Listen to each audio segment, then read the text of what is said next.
नमस्कार दोस्तों, market updates के न्यू वीडियो में आप सभी लोगों का स्वागत है। मेरा नाम है सुधीर और जैसा कि आज हफ्ते का लास्ट कारोबारी डे था और इस लास्ट डे में निफ्टी 77 पॉइंट गिर के बंद हुआ है। तो इस गिरावट में मैं लेके आया हूँ आप सभी के लिए बहुत सारे अपडेट। तो चलिए बिना देरी के शुरू करते हैं आज के अपडेट।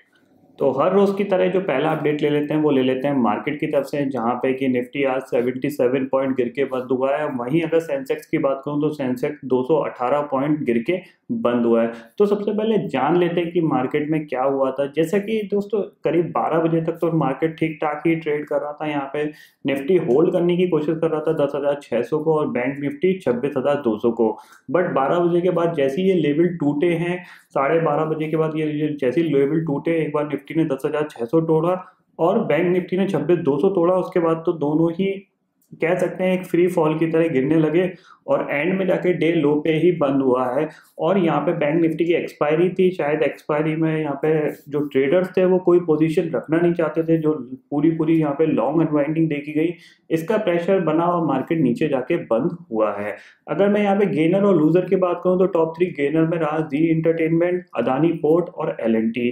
अगर लूजर की बात करूँ तो यहाँ पे महिंद्रा एंड महिंद्रा रहा सबसे बड़ा लूजर, दूसरा इंडियन ऑयल कॉर्पोरेशन, तीसरा ग्रासिम इंडस्ट्रीज। अगला अपडेट ले लेते हैं, वो आ रहा है अपोलो टायर्स की तरफ से, जहां पे कि इन्होंने सचिन तेंदुलकर को यहाँ पे अपना न्यू ब्रांड एम्बेसडर बना दिया है।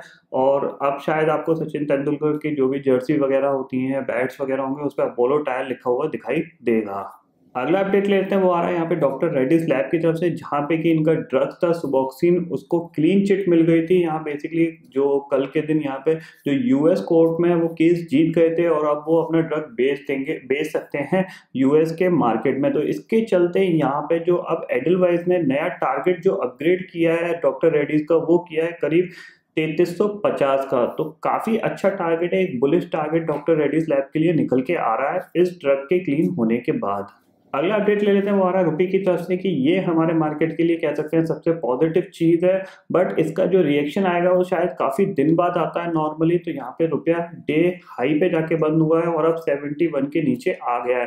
जो क्लोजिंग थी वो करीब 70.91 की है। तो ये काफी अच्छी बात है कि रुपया मजबूत हो रहा है। अगला अपडेट ले लेते हैं, वो आ रहा है यहाँ पे रिलायंस के जियो की तरफ से, जहाँ पे कि जो रेलवे के साथ कॉन्ट्रैक्ट था भारतीय एयरटेल का, जो पिछले 6 साल से चल रहा था, वो यहाँ पे अब खत्म कर दिया गया है। और जो न्यू कॉन्ट्रैक्ट में जो आया है कंपनी, वो रिलायंस जियो है। टेलीकॉम की सर्विस जो भी रिलायंस, जो भी यहाँ पे कह सकते हैं रेल के जो एम्प्लॉयज होते थे रेलवे के, वो जो यूज करते थे, अब वो सारे जो नेटवर्क की यूज करेंगे वो जियो का यूज करेंगे और जियो को इससे काफी अच्छा फायदा होगा। इसके चलते यहाँ पे आज भारतीय एयरटेल का स्टॉक की थोड़ी सी पिटाई हुई थी, बट एंड में स्टॉक रिकवर कर गया था।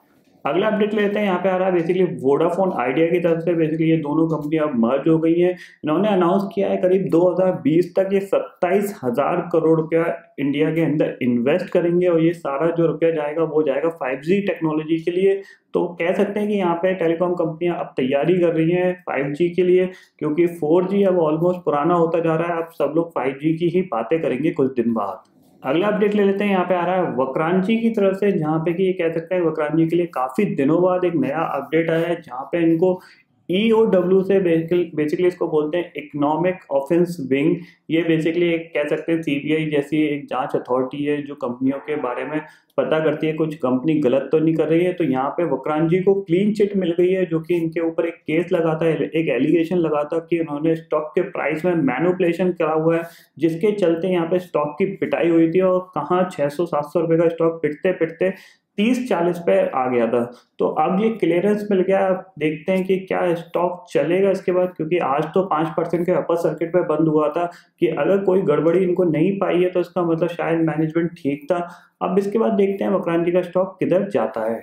अगला अपडेट ले रहे हैं, वो आ रहा है यहाँ पे पतंजलि की तरफ से, जहाँ पे कि पतंजलि की पहली बार पिछले 6 साल में कह सकते हैं 6 साल में पतंजलि की जो सेल्स है उसमें फॉल आया है। 2013 से 2018 के बीच में कभी भी फॉल नहीं आया था। ये जीएसटी का जो एलिगेशन दिया गया है वो जीएसटी के इम्प्लीमेंटेशन के बाद ये फॉल आया है, ऐसा कहना है पतंजलि के MD एंड CEO जो हैं उनका।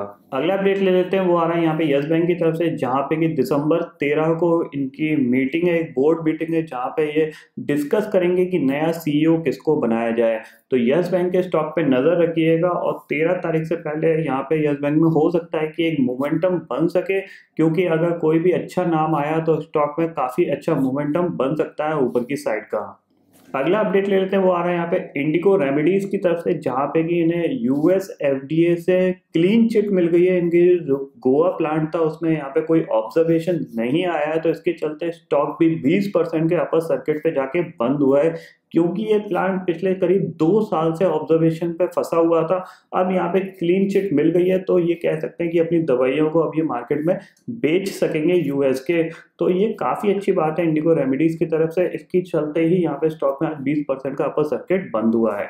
अगला अपडेट ले लेते हैं, वो आ रहा है यहाँ पे बेसिकली 2019 के इलेक्शन के ऊपर, यहाँ पे कि कार्बी बोल रहा है कि अगर बीजेपी यहाँ पे लीड करती है और दोबारा से मोदी प्राइम मिनिस्टर बनते हैं, तो यहाँ पे जो सेंसेक्स के टारगेट आ सकते हैं वो आ सकते हैं 47,000 के।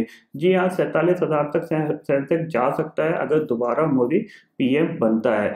तो कह सकते हैं काफ़ी बुलिश टारगेट है, क्योंकि अभी जैसे 33-34 हज़ार पे चल रहा है सेंसेक्स, तो काफ़ी अच्छा टारगेट है। हो सकता है 47 नहीं 50 तक भी पहुंच जाए, बट एक टाइम लगेगा, ऐसा नहीं है इलेक्शन होते ही पहुंच जाएगा।